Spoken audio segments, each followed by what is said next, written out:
안녕하세요. 볼만찬 기자들입니다. 오늘은 K리그 10라운드 프리뷰 시간입니다. 이번 주도 이제 축구 팬들의 구미를 당길 만한 매치들로 가득한데요. 진짜 사실 예년 같으면 이제 슈퍼 라운드는 이번 10라운드가 됐어요. 그렇죠. 예. 네. 그 슈퍼 매치가 열리는 주는 진짜 시작부터 끝까지 계속 슈퍼 매치 이야기로 가득했었잖아요. 원래. 다른 경기 안 보이죠. 예. 근데 확실히 진짜 김이 좀 빠졌어요, 진짜. 좀 약간 잠잠하잖아요. 그래도 슈퍼매치는 슈퍼매치라는 마음으로 저희가 한번 슈퍼매치 붐을 한번 살리자. 네. 그런 마음으로 한 특별한 프리뷰 한번 준비했습니다. 그 아예 슈퍼매치라고 하죠. 이제 4일 오후 8시 수원에서 열리는 수원과 서울전. 지금 팬들은 이제 슈퍼매치라고 해야 되는데 슬퍼매치, 슬프다는 이유로 슬퍼매치, 뭐 슈퍼 강등 매치 이런 매를 하고 있습니다. 아이고.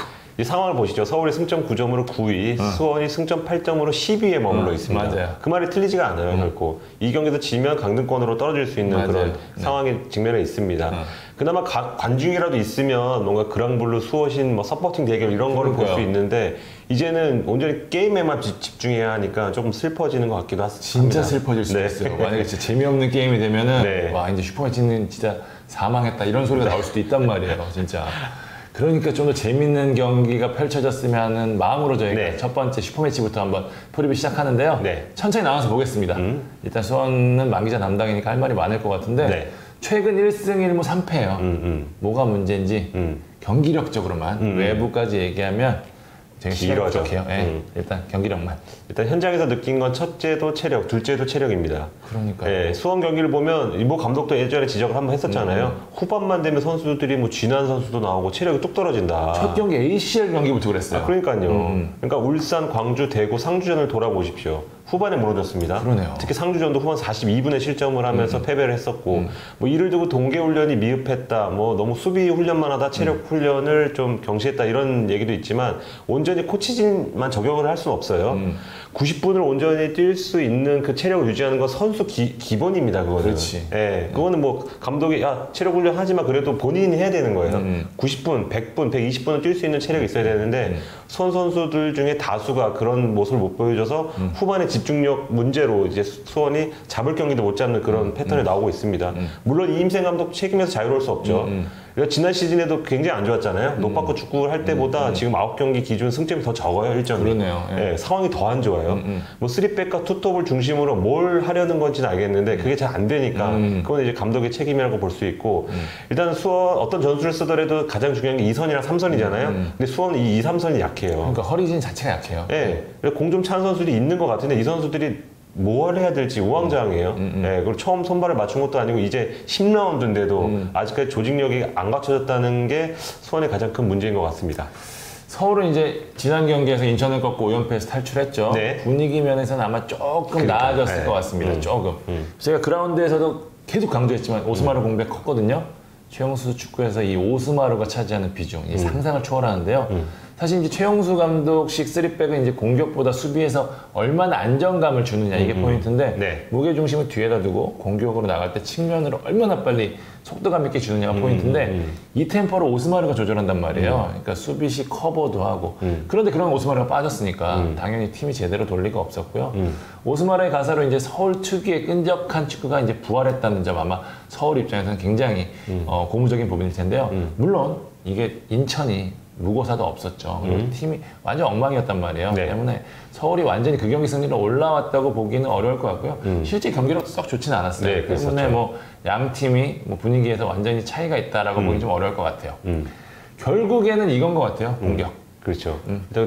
두 팀 모두 올 시즌 창이 완전히 지금 뭐 거의 최악이죠. 부러진 상태예요. 지금 예, 맞아요. 거의 나무 방망이라고 해도 될 것 같은데 사실 여기서 다시 2, 3선을 얘기를 해야 됩니다. 공격은 절대 투톱 2명으로 할 수 없어요. 2, 3선의 지원이 절대적으로 필요한데 올 시즌 이 역할을 해줄 선수가 지금까지 제가 아직까지 발견을 못했습니다. 제가 눈이 나빠서 그런지 모르겠지만 박상욱 같은 경우에는 박스 바깥에서만 통통팀이 열심히 뛰어요. 근데 박스 근처 가면 갑자기 등을 줘요, 골대를. 그 뒤에 있는 선수를 찾고 옆에 있는 선수를 찾고. 근데 박상현뿐만 아니고 대부분이 그렇게 해요. 그러니까 타가트가 저는 이제 슈팅을 남발하는 게 그럴 수밖에 없는 게 타가트만 골대를 바라봐요. 네. 그래서 이제 좋은 패스를 받아도 다른 선수들은 안전한 패스 안 뺏기겠다 이런 좀 소극적인 플레이를 펼치는데 타가트만 계속해서 슈팅을 하다 보니까 조금 그 남발하는 그런 경향이 있는 것 같아요. 네, 그래서 이제 이번 경기 좀 지켜봐야 될 게 아무래도 염기훈의 결장인데요. 지금 지도자 연수를 떠나면서 그 염기훈 공백을 어떻게 메울지가 좀 관건인 것 같아요. 그래서 타가트가 가장 올 시즌 첫 골을 넣은 게 염기훈의 그 공간 패스를 받아준 거였거든요. 맞아요. 그래서 지금 홍철도 없는 상태에서 그 염기훈까지 없다면 타가트를 좀 지원해줄 그런 그 자원이 좀 더 부족한 상태에서 최용수 감독의 서울과 싸워야 하는 수원입니다. 자, 서울 역시 공격이 답답하긴 마찬가지인데요. 네. 인천을 상대로 시원한 공격을 보이지 못했어요. 외국인 선수도 없지만 네. 전체적으로 패턴 플레이 자체가 잘 보이지 않거든요. 그러니까요. 네. 3백에서는 확실히 측면이 살아야 되거든요. 근데 거기서부터 풀리는 모습이 없어요. 아마 저는 볼 때는 중앙에서 버텨준 선수가 없으니까 측면을 살리기도 좀 어렵다. 저는 이렇게도 좀 보는데 그런 의미에서 윤주태 선수가 답이 될 수 있을 것 같습니다. 박주영은 지금 9번은 절대 아니에요. 10번 거의 미드필드에 가깝게 움직이거든요. 볼을 받으러 내려오고 위에서 버텨주고 싸우는 모습을 거의 못 보여주는데 그러니까 크로스를 올려도 의미가 없는 상황이죠. 결국에는 이걸 해줄 수 있는 선수가 누구냐? 현재 서울에서는 윤주태밖에 없습니다. 어쨌든 인천전에서도 봤지만 마무리하는 본능적인 면에서도 가장 스트라이커답거든요. 저는 윤주태 선수가 어떻게 해주느냐 이게 서울 공격의 키를 쥐고 있다고 좀 봅니다. 윤주태가 한번 그날이 오면 아주 폭발하는 그렇죠. 그런 네. 성향이 있기 때문에 맞아요. 지켜볼 만할 것 같습니다.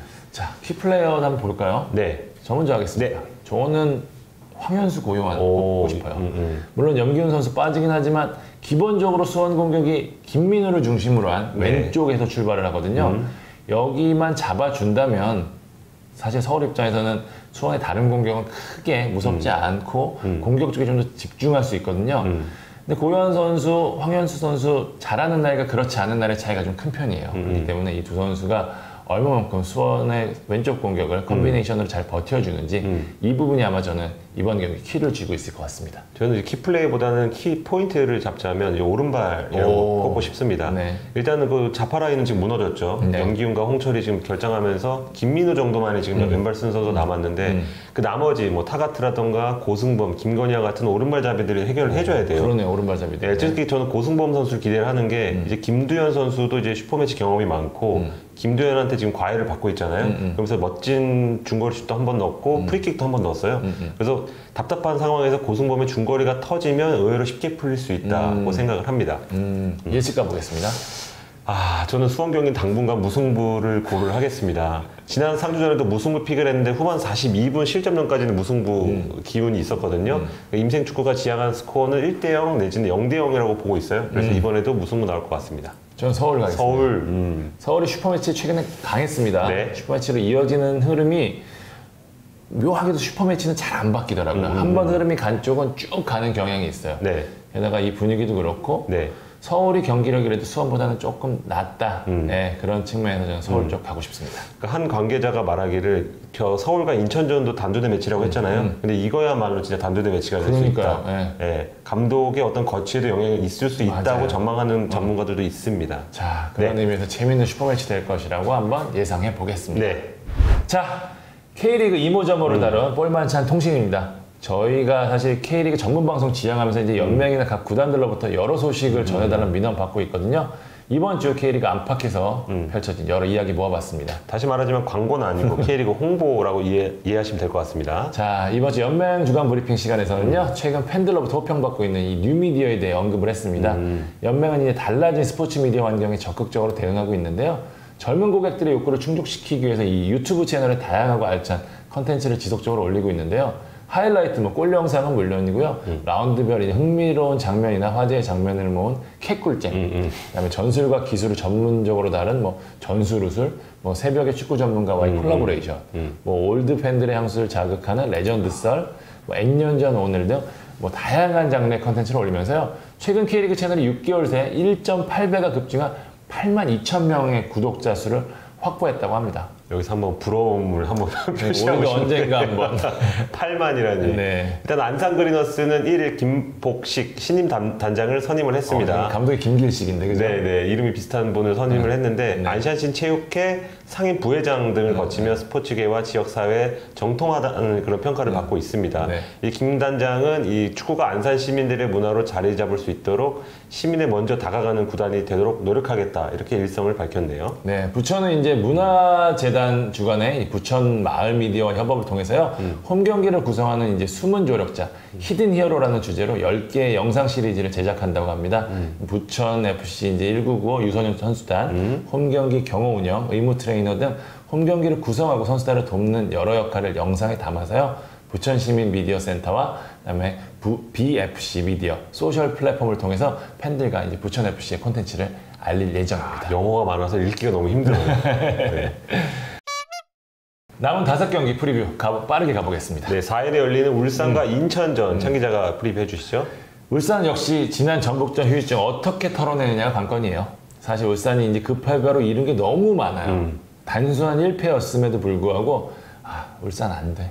이 얘기였거든요. 그러니까 울산 입장에서는 우리가 여전히 강력하다는 것을 보여주는 게 중요할 것 같아요.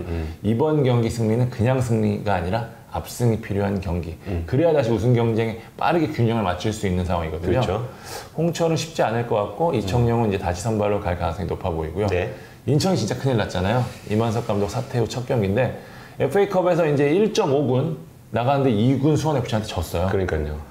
이게 커. 예, 굉장히 지금 아마 내부적으로도 좀 어떻게 해야 되나 얘기가 많을 것 같은데 네. 임중영 수석 코치 체제가 빨리 자리 잡는 게 지금 일단 중요해 보이는데 인천은 일단은 이제 여름 이적 시장에 좀 주목하는 분위기거든요. 네. 근데 여기까지 지면은 임중영 체제가 더 힘이 빠질 수밖에 없어요. 그렇기 때문에 지금 선수들이 어떤 의지를 갖고 하느냐가 중요할 것 같습니다. 만약에 인천이 여기서 임중용 체제도 무너지고 새 감독 찾기라는 숙제까지 받아들이면 완전히 무너질 수밖에 없어요. 진짜 강등은 진짜 눈앞에 오는 겁니다. 일단 새로 영입한 아길라르 선수가 맹활약 기회주기를 아마 바라고 있을 것 같습니다. 뭐 컨디션이 나쁘지 않다고 해요. 네. 예측 한번 해보시죠. 네, 뭐 이거는 울산 완승. 완승. 네, 울산이 FA컵까지 안 치렀기 때문에 네. 체력적 우위까지 있습니다. 일단 울산 저도 보고 있습니다. 울산은 지금 화풀이 상대가 필요합니다. 자, 다음 경기 강원과 부산 경기입니다.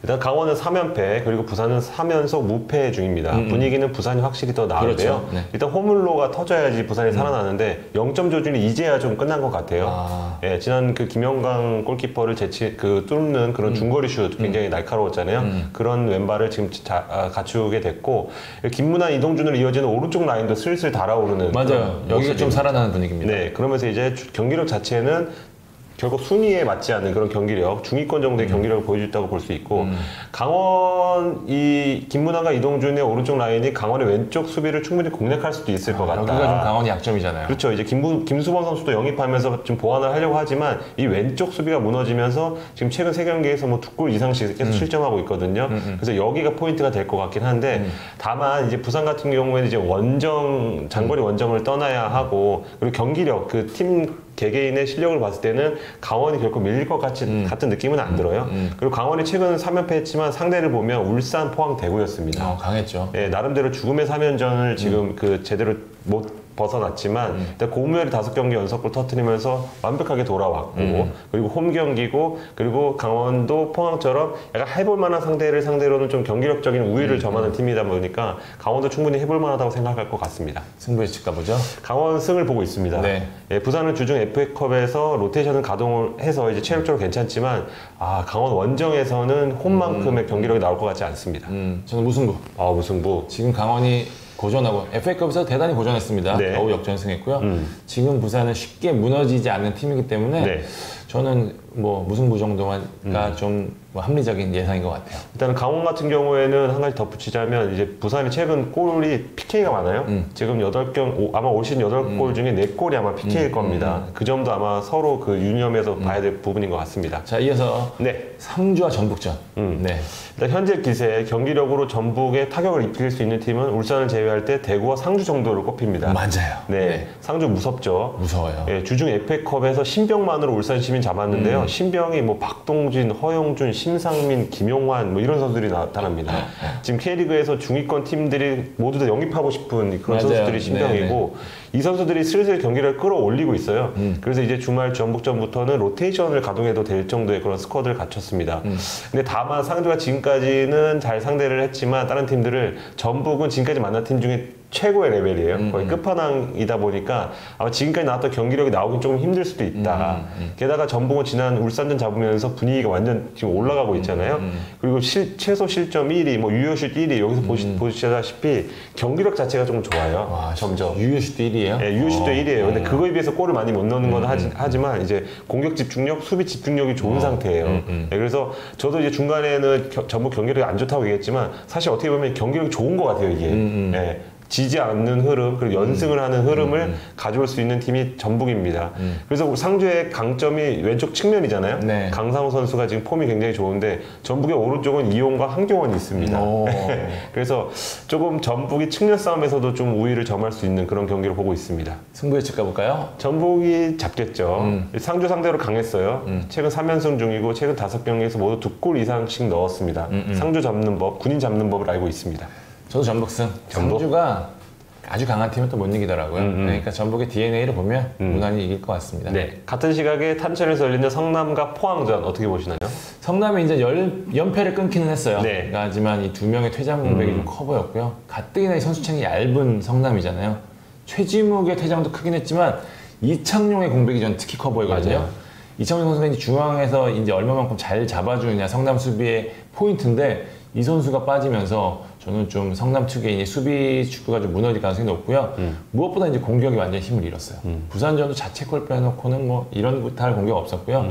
나상호가 전면에 나서는데 어떻게 플레이를 할지 물론 첫 경기에서는 짧은 시간 타서 이렇다 할 모습을 보이지 못했지만 나상호 선수가 얼마나 해주느냐에 따라서 이제 성남 공격에 뭐 변수가 생길 수 있고요. 포항은 이제 퐁당퐁당을 넘어서 연승에 성공했잖아요. 네, 그렇죠. 팔로 세비치 없이 이기는 법을 다시 배우고 있다는 게 좀 고무적이라고 보는데 팔라시오스도 이적설을 딛고 좋은 모습 보이고요. 저는 이제 개인적으로 포항은 이제 어려운 여건 속에서도 계속해서 재밌는 축구를 하고 있다는 점이 너무 좋은데 포백도 안정감을 찾고 송민규, 팔라시오스 측면 공격도 좋고 저는 포항은 계속해서 기세를 이어갈 가능성이 높다 좀 이렇게 보고 싶습니다. 그러면 당연히 예측은 저는 포항 완승이에요. 포항 완승. 포항은 잡을 팀은 무조건 잡습니다. 성남은 잡아야 되는 팀의 범주에 들어가는 팀입니다. 요새 조금 맞췄다고 완이 들어가네요. 완승. 네, 저는 포항의 근소한 승리를 좀 보는데요. 포항이 이제 김영광 뚫기는 쉽지 않을 것 같아요. 근데 성남이 강현무 뚫기는 몇 배는 더 어려울 것 같습니다. 그래서 포항의 승리를 보겠습니다. 마지막 경기입니다. 광주와 대구전. 일단 광주는 죽음의 4연전 중 이제 2연전이 남았습니다. 앞선 전북 포항전에선 연속해서 0패를 했거든요. 시즌 초반 3연패랑은 조금 내용은 조금 달라요. 초반보다 나아졌지만 여전히 결과를 잡지 못한다는 점. 역시나 그 K리그2와 K리그1의 차이를 보여준다고 볼 수 있고 특히 골문이 너무 불안해요. 이진영과 윤평국이 다른 스타일로 번갈아 투입하거든요. 근데 저는 이 얘기가 결코 두 선수 모두를 믿어서가 아니고 둘 다 약간의 못 믿어서인 것 같아요. 골키퍼는 그렇다고 봐야 돼요. 네. 이진영은 계속해서 그 실수를 해요. 페널티킥 파울도 범했고 윤평국 선수는 지난 팔라시오스 골도 이제 그 실수로 인해서 실점을 했거든요. 그래서 골문이 불안한 상태. 그리고 중원도 약간 여봉훈이 굉장히 중요한 선수인데 이 선수가 빠진 다음에는 뭔가 힘싸움에서 밀린 양상이 보입니다. 이 선수가 좀 쓸어주고 조금 상대를 좀 짜증나게 해야지 상대가 좀 플레이하기 어려운데 그럴 만한 선수가 빠진 상태. 그래서 반면에 대구는 지금 분위기가 완전 올라왔죠. 정점입니다. 정점입니다. 그래서 FA컵 같은 경우 안양이 좀 만만치 않아서 주전급 일부 내세웠지만 그래도 뭐 세징야 후반 막판에 투입됐고 에드가 쉬었고 두 선수만 사실 뭐 투맨 팀이 아니긴 하지만 두 선수만 체력이 어느 정도 비축되면 어느 팀도 꺾을 수 있는 팀이 대구라고 보여지고 대안도 지난 경기를 통해서 자신감이 좀 올라왔을 것 같아요. 그리고 세징야가 아무래도 한 번 더 얘기하지만 세징야와 필리페 비교했을 때 아직까지 세징야다. 많이 위죠. 그렇죠. 기유화 그리고 40 이런 동기부여도 갖고 광주로 떠납니다. 자, 승부 예측 가볼까요? 대구 봐야죠. 일단 광주가 경기력 나쁘지 않았지만 뭐 결과 잘 못 따내고 그 위닝 멘탈리티 면에서 대구가 후반 막판에라도 뒤집을 수 있는 그런 힘이 있습니다. 네, 저도 대구요. 저는 지금 대구는 전북이랑 해도 지지 않을 것 같아요. 지금 만났어야 되는데. 맞아요. 세징야 없이 만나서 그랬었죠. 맞습니다. 네. 예.